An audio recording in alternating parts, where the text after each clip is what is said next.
শক্তি, তুমি সৃষ্টি, তুমি বিশ্বাস, তুমি প্ৰাপ্তি, তুমি সম্পূৰ্ণা, তুমি নাৰী। তৰাবোৰ যদি আকাশৰ অলংকাৰ, পৃথিৱীৰ অলংকাৰ নাৰী। চিৰ প্ৰবাহমান নৈখনৰ দৰে বিশাল, উদাৰ, গতিশীল। কেতিয়াবা সমৃদ্ধি, কেতিয়াবা জ্ঞান, কেতিয়াবা বিজয়ৰ বাবে য'ত মূৰ দুৱাওঁ, তাতেই পাওঁ মা সৰস্বতী, মা লক্ষ্মী কিম্বা মা পাৰ্বতীক। নাৰীয়ে হৈছে শক্তিৰ পৰিভাষা।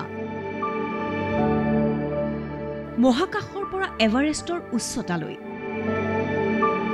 খাকী পোছাকৰ পৰা দেশৰ শাসনভাৰলৈ, খেল জগত, সংস্কৃতি, ৰাজনীতি, অৰ্থনীতি সকলোতে জিলিকি আছে নাৰী।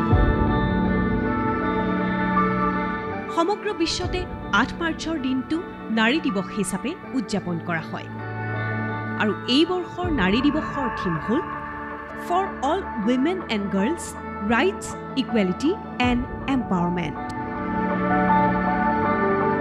প্ৰতিগৰাকী নাৰীয়ে যাতে সম অধিকাৰ লাভ কৰি সবলীকৰণৰ দিশে আগুৱাই যাব পাৰে, সেয়াই হৈছে এই দিৱসৰ উদ্দেশ্য।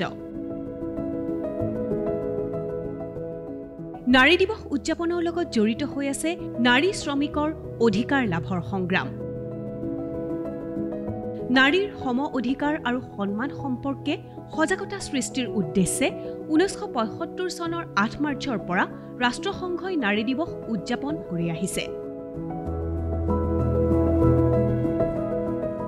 আমি এনে এখন পৃথিৱী বিচাৰোঁ য'ত নাথাকিব পক্ষপাতিত্ব, কুসংস্কাৰ, বৈষম্য ইত্যাদি। এইবোৰৰ পৰা মুক্ত এখন বৈচিত্ৰ্যময়ী, সমতাপূৰ্ণ আৰু সৰ্বাংগীন পৃথিৱী।